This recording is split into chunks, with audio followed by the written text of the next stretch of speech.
Every bookworm like myself has, I suppose, a certain core litany of books that represent almost one's personal canon.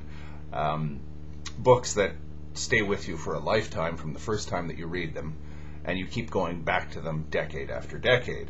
And one of mine, although there are many, and this is just one of many, is this book. It's Mouse by Art Spiegelman. It's actually not, strictly speaking, a book, I suppose. It's a graphic novel. It's essentially a biography of the author's father and his trials and tribulations during the Shoah. He was a survivor, so was his mother, of Auschwitz-Birkenau. And it's an interesting graphic novel in that all the various races of people appear as animals. Jewish people appear as mice, and predictably Germans appear as cats. Sometimes the categorization can be a little bit offensive. French people are frogs, Poles are pigs, Americans are mutts. But it is an interesting book, and it deals with so many of the moral issues surrounding the Holocaust and complicity and guilt that it's far more than just another comic book. It's a brilliant work.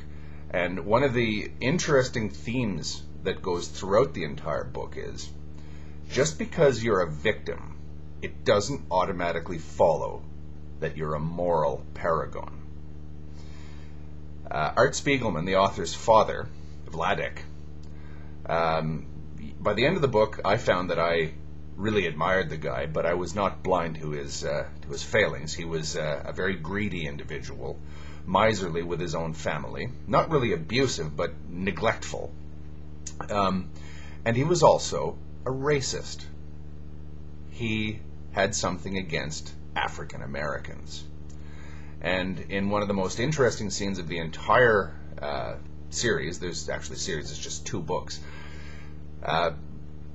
they pick up a hitchhiker. Art Spiegelman, the author, picks up a hitchhiker, but his father is sitting in the front seat with him, and the hitchhiker is a black man. And the entire time, old Vladek is cursing in Polish. How can you possibly be so stupid as to pick up a Schwarzer, a black guy? And that this is included in this book, this attack on his own father, who was a Holocaust survivor, shows a degree of honesty which I find very, very refreshing. The survivors of the Holocaust in Mouse are not made out to be wonderful people. They're made out to be people who survived the Holocaust and who are essentially good, but they have plenty of warts. Which actually brings me to the subject of this video. One thing that I find is completely unworthy and unacceptable in the discourse of a large sector of the Islamic community is what I seem to see as a low-level but very evident anti-Semitism. I think that at very best, Islamic anti-Semitism, Muslim anti-Semitism in this world is very bad tactics and is counterproductive to any rapprochement between the Islamic world and the West. And at worst, it can militate towards genocide. What happens the next time, or if Israel loses a war and finds itself at the mercy of an Islamic army? What happens? I bring this up because I personally want to see the West and the Islamic world get along in peace, mutual respect, and amity. I really do. I don't want Muslims to feel uncomfortable living in my country, and increasingly it looks as though they are.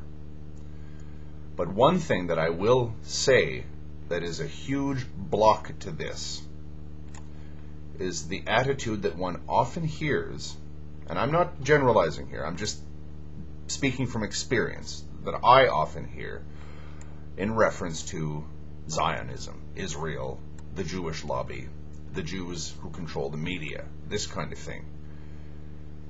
because of the history of the West, and because of things like the Shoah, not because the West is controlled or manipulated by the Jewish media, but based on people's independent assessment of Western history,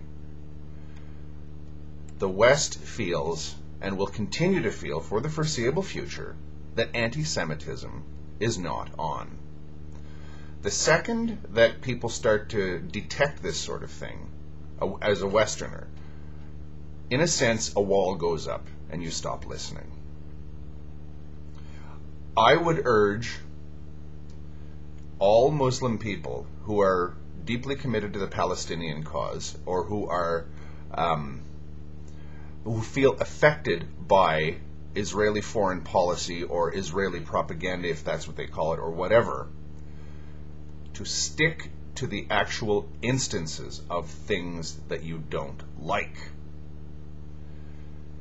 You would be surprised the number of Canadian Jewish people that I've spoken to that are adamantly opposed to Israeli treatment of the Palestinian people, or at least the treatment of the Israeli security forces. But when you attack Israel per se, or Jews per se, you're attacking these people as well.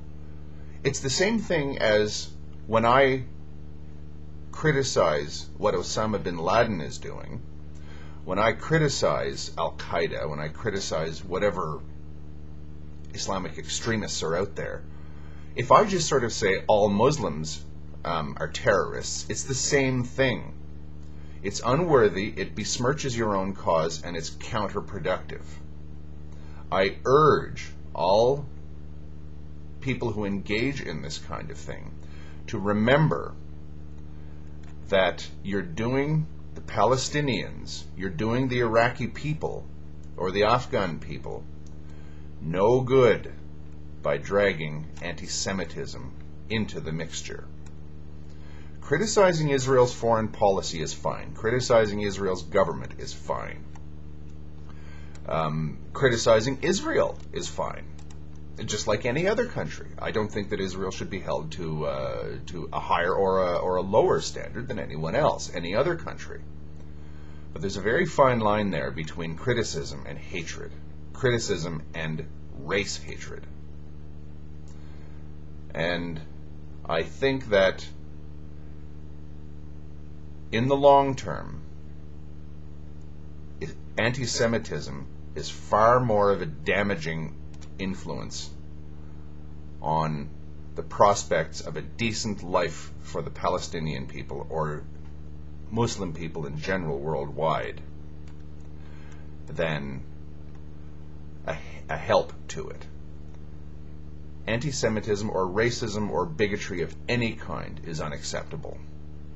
And I urge Muslims to rethink their position on this. Or at least such Muslims, and such non-Muslims, let's be fair, such non-Muslims who are pro-Palestinian, to rethink this. Don't play the same game. Don't relearn the hard lessons that the West has had to learn throughout the entire 20th century brutal history. Thank you.